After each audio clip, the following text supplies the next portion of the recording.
Disney Epic Mickey, The Power of Two, was always planned to be about Oswald as a featured player. Now you get to be him.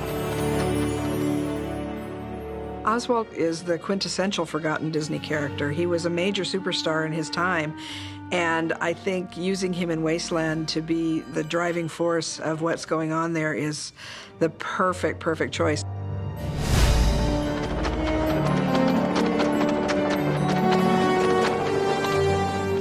The first game was always about reintroducing Oswald, reminding the world who he was. In The Power of Two, we really can have this relationship develop in ways that we couldn't before. Walt Disney and iWorks created Oswald the Lucky Rabbit in response to a request from Charles Mintz, who was their distributor.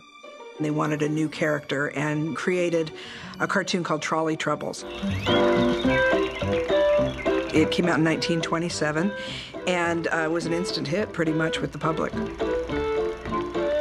In the cartoons Walt and iWorks made, he's always had an amazing sort of plastic quality. He can take his head off and roll it around like a bowling ball. He can break down into a dozen little versions of himself. He was constantly using his ears. He would wind them up like a helicopter, or he'd use them as an oar. We wanted to use some of those things that Walt and Ub created as gameplay elements.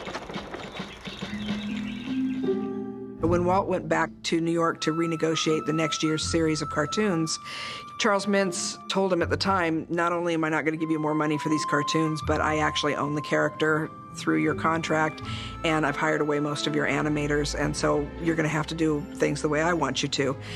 And Walt wasn't about to do that, and so he was just devastated. On the way home, on the train, he thought, well, I've got to come up with another character. So he started thinking about what they could do. And when he got back here to Hollywood, Walt suggested this mouse, and they named him Mickey. Bob Iger, who was the CEO of the company, was very involved in negotiations with Universal in 2006 to let Al Michaels, the sportscaster, out of his contract with ABC. During those negotiations, Bob suddenly piped up with an idea as part of the negotiations to bring Oswald back, trading Al Michaels for a cartoon character. I think even Al Michaels was surprised by that.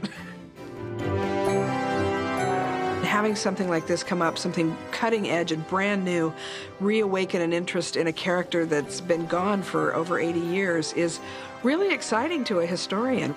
But the fact that he's taking that next step is huge for me. I love that little guy to death, and I want to see him as big and as famous as Mickey. So this is his next step towards having his own star on the Hollywood Walk of Fame, you know?